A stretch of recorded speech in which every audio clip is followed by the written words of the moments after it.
One of the things that bothers me a lot about this is how disrespectful it is, I think, to the dogs to deny them physical corrections and communication that they themselves utilize with each other.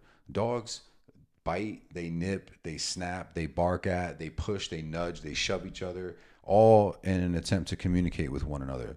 So why is it that we would deny dogs the opportunity for that clear communication when it comes to the way that we communicate? Why do they insist on leaving this type of communication out of training and the learning process, especially when science tells us that it's effective when it's used correctly? Well-timed, meaningful, and appropriate corrections can and do stop unwanted behaviors when it's done correctly.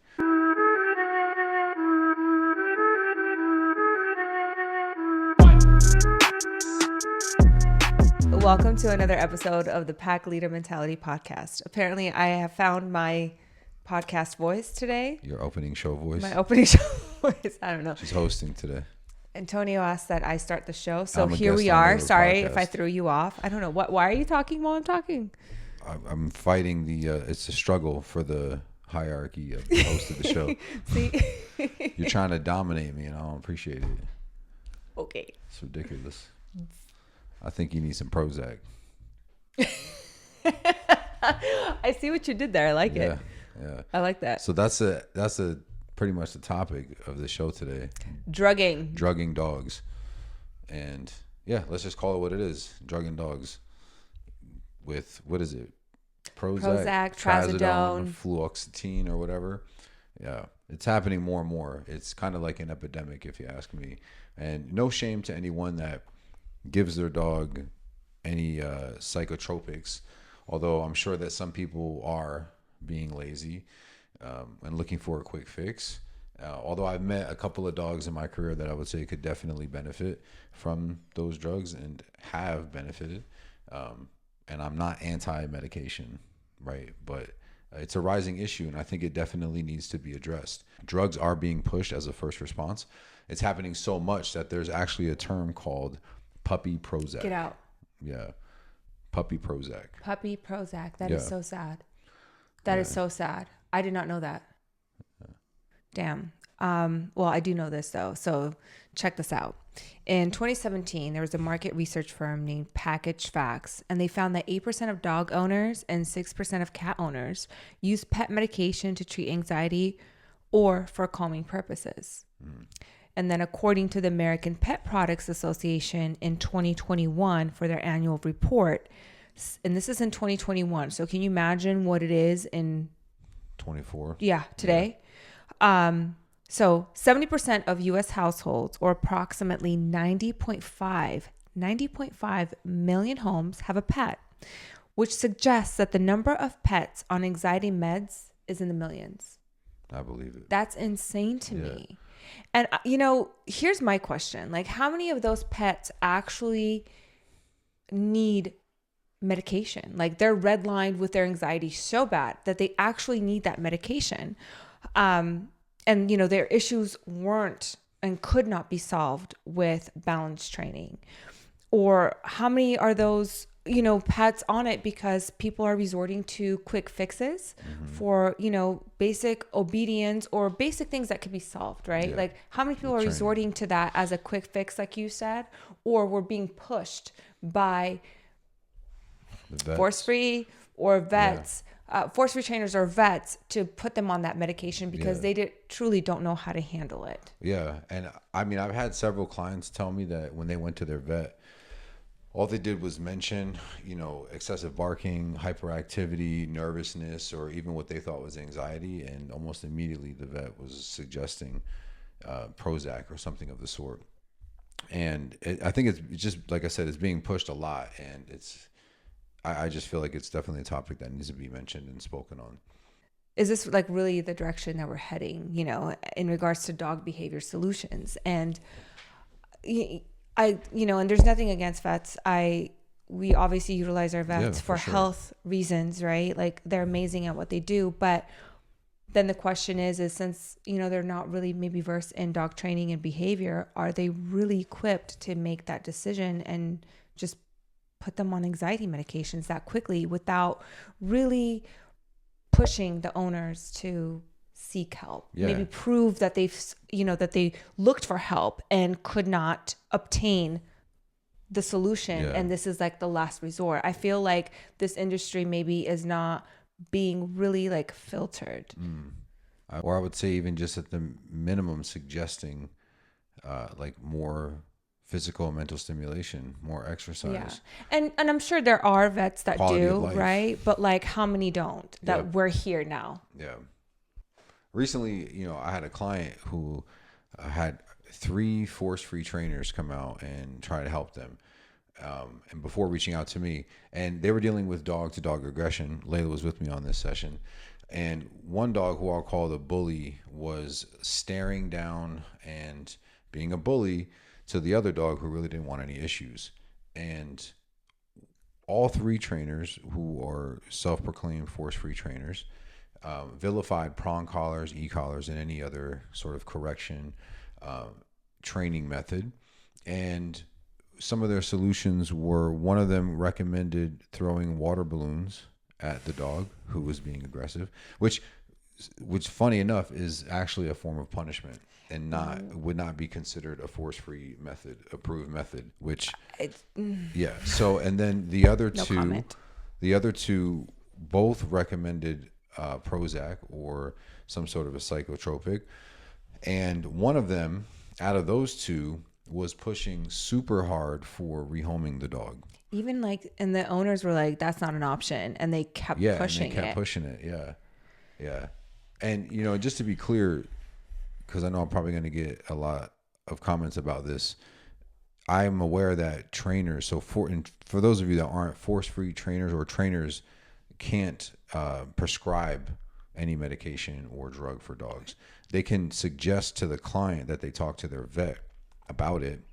Behaviorists or veterinary behaviorists can prescribe, and obviously vets can too. But sorry to cut you off, but these force-free trainers too, it's not just like, hey, we suggest. It's a hard recommendation. Yeah, for sure. To the point where it's like, well, if you don't do it, then I can't touch your dog. I can't train your dog. So, if you're seeking help and that is a hard recommendation, how many people are like, okay, cool. I guess I'll do it. You're a professional. Yeah. And I would say it seems like most vets would agree if you went to them and said, my trainer recommended I put my dog on Prozac. Vets are going to be like, yeah, easy. All I got to do is sign off. Good to go. Just sent out 3 other people with Prozac prescriptions for their dogs too. So again, it's just a common thing. It's like this vicious cycle. Yeah. And here's my problem with it, right? So trainers and veterinary behaviorists alike will argue and yell and scream till they're blue in the face about how training tools like prong collars and e-collars are abusive, or that dogs don't learn from them, all this type of stuff, while also scoffing at and downplaying, terms like leadership, holding the dog accountable, creating boundaries, routines, right? All this stuff like that, to them, it's nonsense. It's not needed, right? It's all a fallacy. And they scoff at all that. Yet these are the same trainers and behaviorists that literally are recommending drugging dogs, or rehoming the dog, or even euthanizing, aka killing the dog, as a solution. Right? Do you see the problem here? This is an issue. Am I wrong for this? For thinking this, right? I get so angry every time from our clients, and this is just from our clients, from personal experience, let alone what's out there, of people literally being recommended to give their dogs away. Like, what? Yeah. What? Without even seeing the dog. This is like phone consultations, Zoom consultations. It's like I said, I think it's an epidemic, and I think it's incompetence, to be honest with you. I agree. I think it's incompetence. You don't know what you're doing. You're brainwashed into it, and now dogs are suffering in your hands. Like, what kind of brainwashing cult did these guys join that teaches to skip over the use of corrections or the effective use of punishers and jump right into mind-altering drugs that, I guess from their perspective, solve the behavior problem or solve the dog's problems or the person's problems for that matter. And these are the same people who claim that trainers like myself, who I consider myself a rewards-based balance trainer, but I also use prong collars, and they look at people like me and think that I'm using, and other trainers alike are using tools like prong collars and e-collars as a quick fix, and we're lazy just looking for a quick fix. But throwing treats consistently at the dog. Well, I would say not even them, that, just drugging them itself, or getting rid of the dog, or that's not lazy. Or euthanizing the dog. Yeah, there's a lot of work that goes into using a prong collar or an e-collar. You can't just slap one on a dog. And there's no work when it comes to. Yeah, I mean, obviously, they're speaking from ignorance, and I'm just touching on some points here, because I just want to point out like the hypocrisy in calling anyone who uses an e-collar like a lazy trainer, but yet just prescribing the dog medication to solve the problems or to make the dog more easy to handle, like that. Yeah, it's yeah. Again, it's ridiculous to us, and I feel like those who are logical in their thoughts. Not to mention that these types of trainers and behaviorists won't even touch the dog. Most of the time, they'll not even touch the leash, let alone the dog, and they'll drug them just to work with them. And these are the same trainers who say that they don't need to see a behavior in order to solve your problems. And I've seen videos where they say things like a red flag is a trainer who says they need to look at the behavior, right? Which I mean, if you tell me you have a problem with your dog, you can describe it as best as you can, but it isn't until I see it that I can really see the true nature of what's happening. There's so much involved in that. Yeah, like it can't tell you how many times. Yeah, and exactly, and background and history and just like observation that's needed. That you can't get through speaking to somebody. And a lot of times people don't know what they're looking at, so their description of it isn't necessarily correct. So the observation skewed, of it, right? yeah, it's skewed by maybe what they've heard or somebody else has said to them. Or, I mean, the one thing I've obviously learned a lot of things, but one thing that stands out is you've always said to me, no dog is the same. Like every single dog, even though like on paper they might have the same characteristics or issues, problems, right? Like on paper it could be like that, but when it comes to like you observing them and seeing the context and the situation and the dog, the approach is going to be completely different from another dog who presented just like them. Exactly. Yeah. For sure. And so, observing them is very important. And, but I say like these guys, they don't need to see the behavior. That's what they say. They don't need to see the behavior. And I say that's because they only have 5 options when it comes to training. And if anyone's worked with a force-free trainer, tell me if I'm wrong here. Number 1, I call it the force-free and behaviorist 5-step training program. This is it. Step 1, throw treats at the dog and the problem. If that doesn't work, step 2, avoid the problem. Move away from the problem. Step 3, if that doesn't work, drug the dog. And if that doesn't work, step 4, get rid of the dog, rehome the dog. And step 5, if that doesn't work, euthanize the dog. That's usually the progression of how those training tactics go with a lot of those trainers. And I know there's going to be people that watch this, listen to this, are going to be fired up. And I also understand that not a lot of people subscribe to that method, right? And they're great, I'll say, force-free trainers. I think that there can be some good trainers who know their limits and know what they don't want to do when it comes to corrections, and will refer their clients to the appropriate individual who can. But yeah, I would say for the most part, my experience with a lot of these people, especially because they make themselves known so much, in the comments and or just in their strong push and negativity and vilifying like certain training tools and approaches. So that when I get to the client and they start telling me all the things that other trainer said when I recommend these tools, and I'm like, let me just show you how we're going to use them. And then they're like, okay, it's not that bad at all. I'm like, it's not that bad at all. It's not bad at all. You know what I mean? So, but yeah, this is the kind of stuff that I experience out there in real life, so this isn't just me making things up. I hear a lot of this from clients who've worked with these trainers and behaviorists and people who call themselves trainers and behaviorists. My question is too, why why do these trainers and behaviorists view using a prong collar as a worse option than drugging the dog or killing the dog? I don't get it either. That's my question. I mean, the only thing that that makes sense to me is that they're not accepting that there's serious flaws in their ideology and approach. Exactly. And that it's just incompetence and ego standing in the way of accepting that they're incompetent in handling a situation or a dog that has behavioral issues that are outside of the realm.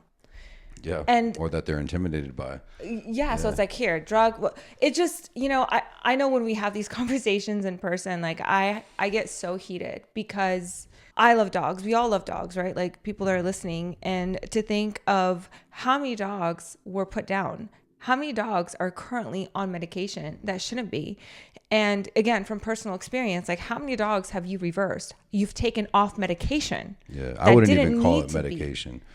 In the way that a lot of it is used. I think it can be used as medication. Right. But for the most part, I think it's used as a drug. Taking them off drugs and they're living enriched, fulfilled lives. Yeah, for sure. And I think that's something that frustrates, frustrates you. I know from conversation, and also for me, because I know a lot of these times I see what the dog needs. And, the fact that the dog was put on a prescription just to, I would say, hide or suppress their behavior, when it's actually an easy fix, easy in the sense of what needs to be done, but the actions that it takes and the mindfulness to get it done is not easy. Admittedly, there's work involved, but that is the beauty of it. You're not just slapping a Band-Aid on it. A Band-Aid that has consequences. Yeah, you're building a relationship. Side effects. Yeah, and you're building a relationship through the things that I would teach to rid a lot of these problems, is anxious behaviors and, anything that would be presumably used or would be presumably solved, I should say, with medication or a drug. But I mean, from client experiences and conversations, it's not even a Band-Aid though, because most of the time what ends up happening is it does work, right? The dog is sedated, in a good balanced way for a short period of time, and then their body gets used to it, and then they go from a smaller dosage to bigger and bigger and bigger and bigger, and it keeps going. Yeah, and escalates. Yeah, and it's a lifelong thing too. Yeah. Lifelong of side effects. Yeah. One of the things that bothers me a lot about this is how disrespectful it is, I think, to the dogs to deny them physical corrections and communication that they themselves utilize with each other. Dogs bite, they nip, they snap, they bark at, they push, they nudge, they shove each other, all in an attempt to communicate with one another. So why is it that we would deny dogs the opportunity for that clear communication when it comes to the way that we communicate? Why do they insist on leaving this type of communication out of training and the learning process, especially when science tells us that it's effective when it's used correctly? Well-timed, meaningful, and appropriate corrections can and do stop unwanted behaviors when it's done correctly. I covered this in episode 2, so if you guys want to hear more about it, go ahead and check out that episode, and you can learn more. But I do want to actually read from a book. It's called How Dogs Think by Stanley Coren, and help put things in perspective again. And I actually mentioned this in episode 2, but let me find it. Here we go. All right. So this is, now mind you, so this guy's authored quite a few books and articles, and is, just so you understand, the reason I'm actually mentioning this is because his perspective is very much like force-free, purely positive for training. And he does not agree with any type of, punishment used in training. He makes it very clear. He's written articles about it. But here's what's interesting about what he says from his own book. So he says, I'm not a fan of punishment as a means of controlling a dog's behavior, not because it doesn't work, because it does if done right, but rather because it is so difficult to make it work correctly. Now, I agree with him that it does work if it's done correctly. I would say that it's the parts that are highlighted about punishment, The bad parts are the parts that are when it's done incorrectly or inappropriately, right? Which does happen a lot, I would say, with the quote unquote balanced trainers, right? So there's that, and I'll acknowledge that for sure. And I want to be clear, and I want to include that in this conversation, because you know my position on those types of trainers too, and I can do a whole podcast about them as well. But what I don't agree with is that he says it's so difficult to make it work correctly, meaning the use of punishment in training. And I disagree with that. In fact, I feel like I specialize in that when it comes to teaching my clients how to utilize punishment in a way that is productive in their relationship with their dog and appropriate for the dog, and establishing clear boundaries and good communication, in addition to all of the positive reinforcement that I always recommend that my clients implement in their training. He goes on to say at the end of this chapter, though, which I really like what he says here, and I agree with him. He says, technical knowledge of psychology and even a university degree in behavioral sciences does not necessarily make you a good or even a competent dog trainer. Agreed 100%. And I'll buy you a coffee, Stanley Corn, just for that statement alone. He goes on to say, those who most effectively manage to teach dogs are often people with a particularly sharp sense of observation, a great sense of timing, and a lot of patience. I agree with you. And this is the part of training that I tell people all the time. You have to watch your dog. You have to become a good observer, right? Have good timing, all these things. So he goes on to say, remember, a lot of dog training is simply watching to see when the behavior you want comes along and then trying to capture it with a net made of rewards. If you are effective in doing so, not only will the dog learn, but he will enjoy the process of learning. To tell the truth, training dogs is easy. Training trainers is hard. And again, I agree. I think training dogs is very easy. And I tell my clients that all the time. And the part that I love about my job is training the people and seeing the changes in them and in their dogs. Like, I live for this kind of stuff. So coaching people, training people is what I live for. I love it. And so when he says that, teaching, basically, using corrections correctly is difficult, I disagree with that. And I think it's difficult, so we're going to avoid it. Yeah, exactly. Right. Exactly. It's difficult. So we're not going to touch that, It's a drug. Instead of educating people on how to properly do it, an emphasis is put on never using punishment. And this is a problem for me. You know what I mean? So, and again, I just want to point out too, that it's okay to disagree with somebody in like the majority, but also agree on some good points. I have a lot of books like that in my library, where a lot of them are purely positive, force-free training style books. And I take a lot of information from them. I don't agree with a lot of stuff that they say, but I can certainly learn from it, because positive reinforcement is very important in training. It is one of the best ways for dogs to learn what to do. But corrections and punishment can be effective in teaching dogs what not to do, and also, again, help create rules and boundaries. So really, really important stuff. And just to be clear too, there are certainly situations that I would support the use of psychotropics. For example, the occasional vet visit where the dog is going to be way too fearful, aggressive, or reactive to be handled by the owner or the vet. Yeah, by all means, get them prepared for that. I think that's great, because I would say socializing and desensitizing to the vet is a little bit of a difficult task. Or like flying. Yeah, flying or fireworks, for example, another good one. Thunderstorms, OCD, neurological issues, or even chronic fear, chronic anxiety, things like that. If you have worked on training and you haven't been able to resolve your issues through training and behavior modification, then for sure, I'm not against it. It's just that there's a push that it's just being thrown at dogs so easily that this is the real quick fix that I think needs to be avoided. We don't, just to have these zombie dogs walking around. And a lot of times too, what I hear from clients is that they tried it and there wasn't that much of a difference in their dog. There was still reactivity. It's like, yeah, they were, they just noticed like little changes here and there, but it wasn't necessarily enough for them to either justify or feel completely comfortable with giving their dog this drug for the rest of their life. And that's another important thing to keep in mind. Like, does it even work if you're using it for your dog? Or you're constantly upping the dosage. Yeah, exactly. But I would say that my biggest issue with this is the intentional normalization of drugging dogs while simultaneously vilifying aversive training tools, words and concepts like leadership and holding dogs accountable and clear communication with rules and boundaries and things like that.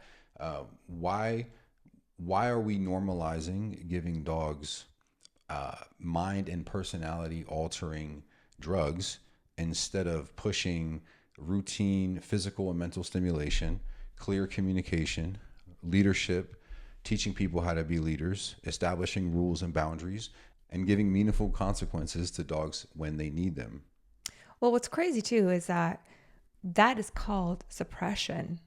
Oh, when you give a dog a correction. Yeah, that's a new word that they're suppression. Yeah, suppression. Right? Everything's suppressing. But drugging the dog. Yeah, that's not suppression. That's not suppression. No, it's not. Like, make it make sense. It does not make sense. I mean, and I actually want to. I want to have a whole episode about suppression and in that topic alone, because it is great. Yeah, it is a very there is truth to suppressing dogs using strong forms of punishment, where that definitely is a thing, right? However, the thing is that the word suppression is just being thrown around for every time a dog gets a correction. It's just like, oh, the dog's being suppressed and it's a bad thing. So yeah, it's a total like mind screwery thing. We'll definitely have to address it. Yeah, we will for sure. We're gonna sure. address that in an episode. But going back to the question, like, why are we normalizing giving drugs to dogs, and it's happening more and more? And I think that the answer to that can be found by looking at where the money goes. So who financially benefits from giving out all these prescriptions, being made and filled? That would be my question, because the push for these methods are coming from the top. All these so-called trainers and behaviors are doing exactly what they are trained and taught to do, which is vilify effective training tools or aversive training tools and methods of stopping unwanted behavior, and turn training and behavior problems into a medical problem, and push pharmaceuticals in order to resolve those issues from a feel-good approach, from a feel-good perspective. We never have to hurt your dog. Just give them some medication. Punishment's bad. You know what I mean? Like, they're learning this stuff. This is what they're coming out of their schools preaching and teaching. You know what I mean? And where's that information coming from? So who would actually benefit from banning aversive training tools and thus leaving the pharmaceutical solutions as the leading option for training and behavior modification?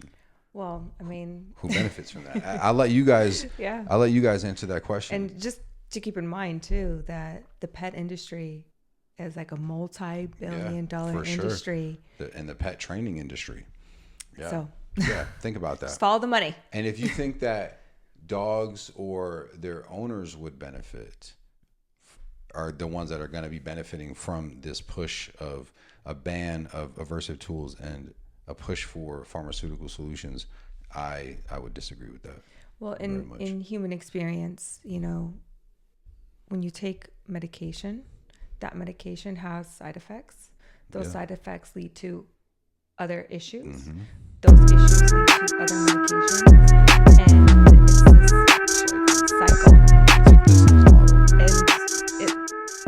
Use your imagination, of it's a business what's model happening here. But I digress. That's it for us today. We'd love to hear your feedback. So if you guys want to leave a comment, share this with friends, go for it. We'd love that. And don't forget, if you have a training and behavior question, that we'd love to answer the question on the show. And where can they email us at? info@leadyourpacklv.com. Boom. And don't forget to put podcast question in the subject field. Yeah. And also, if you're struggling with any behavioral issues with your dog, I have a pack leadership course, and you can click the link in the description to learn more if it's right for you. And thank you guys so much for watching. We'll catch you guys for the next one. See you next time. Peace.